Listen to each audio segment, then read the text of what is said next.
মাৰ্ঘেৰিটাত বিনামূলীয়া চিকিৎসা শিবিৰৰ আয়োজন। শিবিৰত ১৫০ শতাধিক ৰোগীৰ স্বাস্থ্য পৰীক্ষা।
মাৰ্ঘেৰিটা খামন পথাৰত আজি উত্তৰ পূব কয়লা ক্ষেত্ৰ মাৰ্ঘেৰিটাৰ SCSRৰ উদ্যোগত আৰু ইমানুৱেল ইংলিছ স্কুলৰ সহযোগত এক বিনামূলীয়া চিকিৎসা শিবিৰৰ আয়োজন কৰা হয়।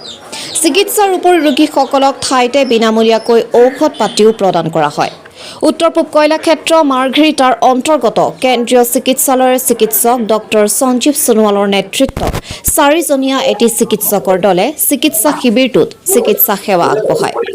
নৱেম্বৰ তাৰিখে আমি আজি কেটাটঙৰ খামাত পথাৰ ইমানুৱেল স্কুলত আহি পেলাই আমি এটা টিম লৈ পেলাই কল ইণ্ডিয়া হস্পিটেলৰ পৰা আহিছোঁ। আমি কল ইণ্ডিয়া চেণ্ট্ৰেল হস্পিটেলৰ পৰা, আৰু এইটো আমাৰ এটা CSR এক্টিভিটিৰ ভিতৰত পৰে।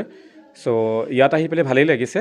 আৰু ইয়াত যিখিনি মই পেচেণ্ট দেখিছোঁ মেইনলি তেখেতসকলে স্কিন বেমাৰত বেছিকৈ ভুগি আছে, আৰু বাকী বাচ্ছাবিলাকৰ ইয়াত মোৰ এনেকুৱা অনুভৱ হয় ইয়াত এজন পেডিট্ৰিচিয়ানৰ খুবেই প্ৰয়োজন।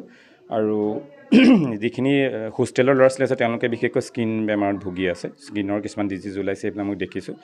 চ' ভাল লাগিছে ইয়াত আহি।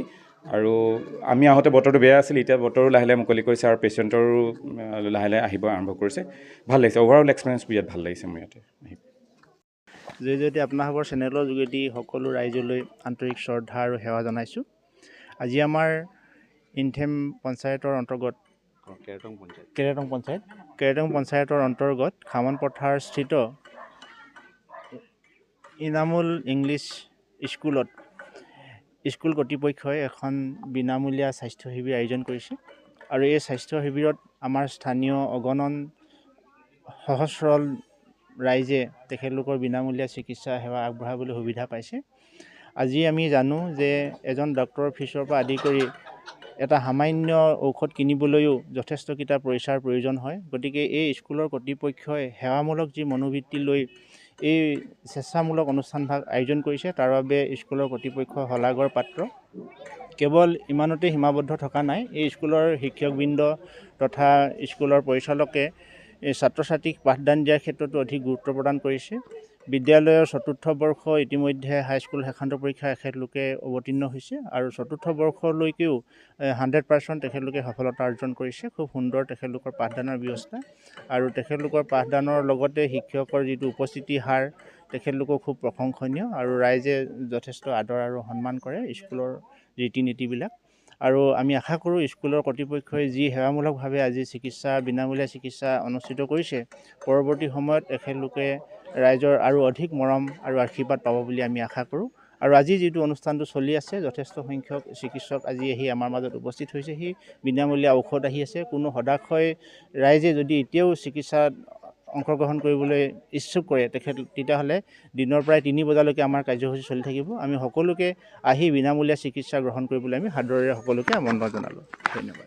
ইয়াত এতিয়া আজি যিটো নৰ্থ ইষ্ট কইল ফিল্ডৰ ফালৰ পৰা যিটো মাৰ্ঘেৰিটাৰ ফালৰ পৰা যিটো বিনামূল্য ফ্ৰী অফ কষ্টৰ যিটো চিকিৎসা আহিছে, তাৰ বাবে আমি ধন্যবাদ জ্ঞাপন কৰিছোঁ তেখেতলোকক। আৰু আমাৰ এনেকুৱা এখন গাঁৱত এনেকুৱা এখন স্কুল আছে, যি স্কুলখনে এইখন চিকিৎসাৰ বাবে লৈ আহিছে। আমাৰ ওচৰ পাজৰ সকলোৰে মানে ভাল হৈছে। আৰু এইখন স্কুলত আজি অসমীয়া যিটো ছাবজেক্ট, অসমীয়া ছাবজেক্টটো ভাল হৈছে। আৰু এইখন স্কুলত আমাৰ এইখন গাঁৱত